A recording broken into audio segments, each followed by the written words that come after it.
नेताजी चीन से होने वाले खतरे को लेके लगातार आवाज उठाते रहे। उन्होंने हमेशा कहा है कि चीन से हमेशा बहुत ज्यादा खतरा है। ऐसे में सरकार लोकसभा में इस विषय पे चर्चा नहीं करना चाह रही है। देखिए, ये मैं अपने पत्रकार साथी को धन्यवाद दूंगा। चीन से आपको हमेशा खतरा रहेगा। चीन न केवल आपकी सीमाओं को सिकोड़ रहा है, आपकी सीमाओं पे कब्जा कर रहा है चीन, उसके साथ साथ आपके बाजार को भी कब्जा कर रहा है। अगर आपके ऊपर दो तरह के खतरे हैं, एक तो आपका सीमा पर खतरा है चीन से, दूसरा आपका बाजार कब्जा कर ले रहा है, तो आप पे रास्ता क्या है? इसलिए भारत सरकार को सावधान रहना चाहिए चीन से।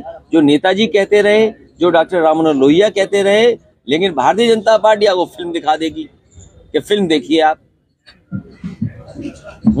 इसलिए आपको हमको सावधान रहना पड़ेगा भारतीय जनता पार्टी की साजिश से, भारतीय जनता पार्टी की रणनीति से। भारतीय जनता पार्टी हमेशा ऐसा करती है जिससे आपको असली मुद्दे से ध्यान हटा सके। हमारी पार्टी की तैयारी है, जिस समय तारीख आएगी हमारी पार्टी पूरी जिम्मेदारी से चुनाव लड़ेगी। सिंबल पर जैसी राजनीतिक परिस्थितियां होंगी, जहाँ सिंबल पे वहाँ सिंबल पे, जहाँ हमें सिंबल नहीं देना वहाँ नहीं सिंबल देना। राजनीतिक परिस्थितियां जैसी होंगी उस हिसाब से हमारी पार्टी फैसला लेगी, लेकिन सिंबल पे चुनाव लड़ेगी। आरजेडी के एक सीनियर मुस्लिम नेता ने कहा है कि भारत अब जो है सुरक्षित देश नहीं है रहने लायक अल्पसंख्यकों के लिए। देखिए, उनके क्यों ऐसे विचार आ रहे मैं नहीं कहना चाहता हूँ, लेकिन भारतीय जनता पार्टी सत्ता में रही तो न्याय मिलना मुश्किल हो जाएगा। और बाबा साहब भीमराव अम्बेडकर जी ने जो संविधान दिया था वो संविधान खत्म कर देंगे। चरम सीमा पे महंगाई है, चरम सीमा पे बेरोजगारी है। आप नौकरी मांगोगे जेल भेज दिए जाओगे, न्याय मांगोगे तो आप पे मुकदमे लग जाएंगे। तो जब तक आपके समाज में भाईचारा नहीं होगा, समाज में आपके जो दूरियां पैदा कौन कर रहा है? बीजेपी कर रही है। समाज में दूरी पैदा करने का काम भारतीय जनता पार्टी कर रही है। और जब कभी वो नाकाम हो जाती है तो वो फिल्मों आ जाती है, कोई ना कोई नई फिल्म आ जाती है। धर्मांतरण पर मुख्यमंत्री ने कहा है कि 25 तारीख को क्रिसमस शांतिपूर्ण हो जाए, पुलिस को दिया है, लेकिन धर्मांतरण ना भैया फ्री कहाँ धर्मांतरण हो रहा है? हमने तो किसी सड़क पे नहीं देखा, ना किसी कॉलेज में देखा। आप इतने पत्रकार भाइयों बताओ, कहीं देखा हो तो बता दो। ये केवल जनता को डराने के लिए भारतीय जनता पार्टी समय समय पर मुद्दा उठाती है। गुजरात मॉडल, मैनपुरी मॉडल की आपने बात, क्या तैयारियां हैं मैनपुरी मॉडल को गुजरात मॉडल से बेहतर बताया? बात नहीं समझे। मैंने ये कहा कि जो मॉडल विकास का मैनपुरी में था, उसने गुजरात और भारतीय जनता पार्टी के मॉडल को हरा दिया। और वो इसलिए मैंने कहा, नेताजी ने, समाजवादी पार्टी ने यहाँ सैनिक स्कूल दिया, नेताजी ने, समाजवादी पार्टी ने यहाँ आपके इंजीनियरिंग कॉलेज दिया, सड़कें 4 लेन दी, बिजली के बड़े बड़े इंतजाम किए, फीडर सेपरेशन किया, अस्पताल का इंतजाम किया, एम्बुलेंस दी, 100 नंबर गाड़ी दी पुलिस को, पार्क बनाए। और आपका क्योंकि मैनपुरी का हिस्सा सैफई भी पड़ता है, जो मेडिकल कॉलेज है, पैरामेडिकल है वहाँ, उसका बजट खा गए ये लोग। एक्वाटिक सेंटर जो बना है, वर्ल्ड क्लास एक्वाटिक सेंटर बना है, उसका 5 साल में बजट खा गए। क्रिकेट स्टेडियम का बजट खा गए। तो कोई क्षेत्र नहीं बचा जिसका इन्होंने बजट न रोक दिया हो। सैफई में टूरिज्म डिपार्टमेंट का था, वो बजट रोक दिया। लायंस को अभी तक फ्री घूमना चाहिए था, लायंस सफारी इटावा में बनी हुई है मान लीजिए, तो फ्री घूमने चाहिए थे लायंस, लेकिन लायंस को अभी तक फ्री नहीं कर पाए लोग। तो आगरा सरकार कर क्या रही है 6 साल में? और फिर अगर दिल्ली का भी टाइम हम जोड़ दें तो 14 साल हो गए सरकार को। लेकिन बीजेपी सरकार दावा करती कि सबका विकास कर रही है। और अगर आपका विकास हुआ हो तो बता दो हमें भाई, भूल जाओ किसी और के विकास का। मास्क आपको पहले पहनाया जाएगा, मास्क इसके लिए पहनाया जा रहा है जिससे आप बोले नहीं कुछ। और सर, राहुल गांधी पद यात्रा कर रहे हैं और उसको लेकर ये क्या कोविड को तैयारी की जा रही है? ये केवल कांग्रेस पार्टी के लिए नहीं है। जब कोविड आएगा तो सबको मानना पड़ेगा और सरकार चाहेगी कि कोई बोले ही नहीं। सरकार ये चाहती केवल सरकार बोले और सब चुप रहें, इसलिए आपको बहुत जल्दी मास्क लगाना पड़ेगा। तो क्या कोविड वास्तव में नहीं है अध्यक्ष जी? कोविड वास्तव में नहीं है ये सरकार? देखिए, ये विषय बड़ा है। जो तस्वीरें दिखा रहे हैं चीन की, तो घबरा जाओगे हम और आप। तो ये हो सकता है कि सरकार स्पॉन्सर कर रही हो वो तस्वीरें, चुनाव। सरकार ये कोशिश कर रही हो कि इस तरह की तस्वीरें दिखाओ जिससे लोग डर जाएं, घबरा जाएं। मैं ये जानना चाहता हूं और इस प्रदेश की और देश की जनता ये सच जानना चाहती है, जो सच है वो बताया जाए।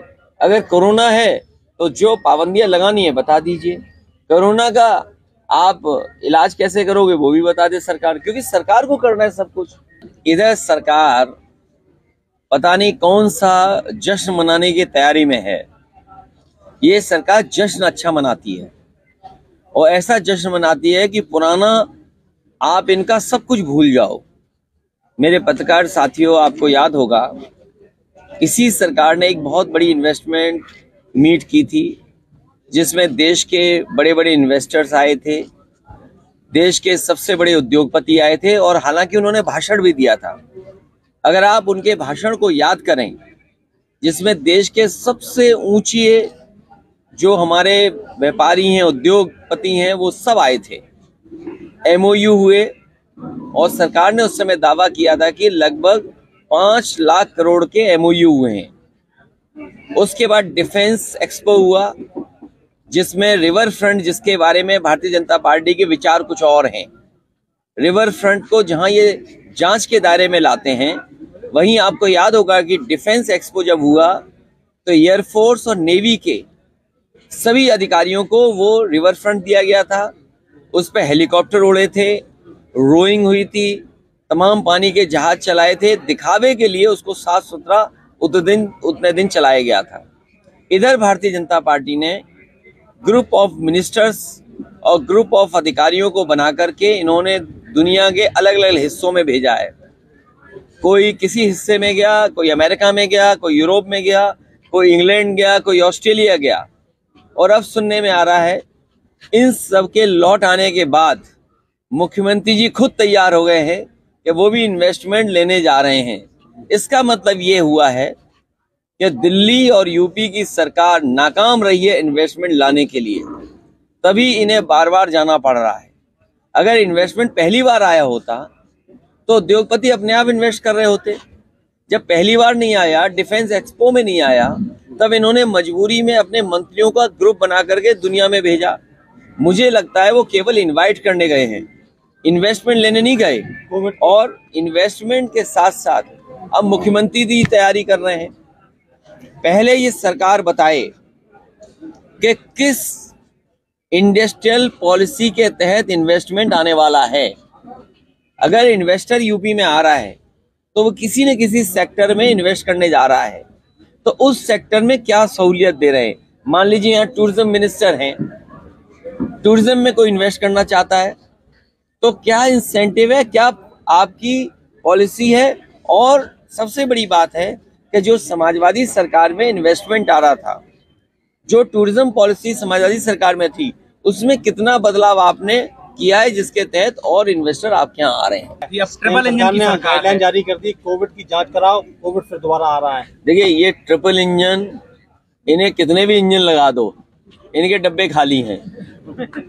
इंजन चलने तुम्हें हमें कुछ नहीं मिलने वाला, ना किसान को मिलने वाला है, ना व्यापारी को मिलने वाला है, ना किसी मजदूर को मिलने वाला है। और पत्रकार साथियों मैं कह रहा हूं आपसे, अगर आपने सच्ची खबर दिखाई तो तुम्हें मुकदमे दर्ज मिलेंगे। अध्यक्ष जी, क्या घोषित इमरजेंसी है? तो किसान के लिए अभी तक क्या सहूलियत दी है, धान कितना खरीदा गया है, DAP का इंतजाम कर पा रहे हो कि नहीं कर पा रहे हो, महंगी बिजली दे रहे हो, आपकी तैयारी है कि किसान बर्बाद हो जाए। क्या घोषित इमरजेंसी है ये दौर से अब जो हम गुजर रहे हैं? देखिए, जब चाहे तब नगर निकाय का चुनाव आप अड़ंगा लगा दीजिए। चरम सीमा पर बेरोजगारी है, चरम सीमा पर महंगाई है। और जब मैं चुनाव के बाद मिला था तो मैंने कहा था न्याय भी मिलना मुश्किल है। अगर हम तो एक पद पे हैं, मान लीजिए मैं अगर किसी विधायक से मिलने जाता हूं तो सरकार क्या कहती है कि इनका ट्रांसफर हो जाएगा। और इरफान से मैं मिलने कानपुर गया, कहाँ ट्रांसफर कर दिया, महाराजगंज। मैं मान लीजिए महाराजगंज मिलने जाऊंगा तो फिर ट्रांसफर कर देंगे इसका। तो इस सरकार में कोई न्याय की उम्मीद ना करे कोई भी। निकाय चुनाव की बात कर लेते हैं तो जो रोज ये बढ़ाना कहीं ना कहीं घबराई हुई सरकार है कि ऐसा ना हो जनता ये का। बीजेपी के कई मॉडल थे, सब मॉडलों को फेल कर दिया मैनपुरी मॉडल ने। राहुल गांधी यात्रा कर रहे हैं और केवल वोट के मामले में नहीं, विकास के मामले में भी देखिए, सैनिक स्कूल यहाँ आया, इन्होंने बजट रोक दिया। इंजीनियर स्कूल यहाँ आया, उसका बजट रोक दिया। मेडिकल कॉलेज यहाँ, उसका बजट रोक दिया। सड़कों का बजट रोक दिया, बिजली का बजट रोक दिया। ये सरकार किसी भी तरीके से विकास नहीं चाहती। भाजपा घबराई हुई है, जो चुनाव जो हुए थे इसकी वजह से ये चुनाव टालना चाह रहे। ओबीसी आरक्षण का मैं अभी मैनपुरी आया हूँ। बीजेपी घबराई हुई है इसलिए है कि इसने कोई समस्या का समाधान नहीं किया। मैं सैफई से चला हूँ और मैनपुरी पहुंचा हूँ, पूरे डिवाइडर पर सांड बाबा दिखाई दे रहे हैं। क्या इन्होंने नई जिम्मेदारी ली थी? और जिस देश का प्रधानमंत्री कहता हो कि जानवर की बड़ी समस्या और जानवर की समस्या का समाधान हो, बताओ प्रधानमंत्री के कहने के बाद भी सड़कों से सांड नहीं हट पा रहे, तो सरकार फेल है कि नहीं फेल है? बताइए, डीजल पेट्रोल कहाँ पहुंच गया? रसोई गैस की कीमत क्या है? खाद कहाँ है? कहीं भी किसानों का धान खरीदने का केंद्र बनाओ तो बता दो आप। तो सरकार फेल है। कोई यहाँ पढ़ा लिखा नौजवान बता दे कि उसे भरोसा और नौकरी मिल जाएगी। अरे पढ़ाई लिखाई नहीं कर पा रहे, क्या है नौकरी बताओ? यहाँ लाइब्रेरी में बैठे होंगे बच्चे, पूछिए क्या नौकरी है इनके पास, तो वो नहीं चाहते बहस हो नौकरी पे, रोजगार पे। 1 डिस्ट्रिक्ट 1 प्रोडक्ट। अरे मैनपुरी तंबाकू बहुत फेमस है, बताओ मैनपुरी के लिए क्या किया?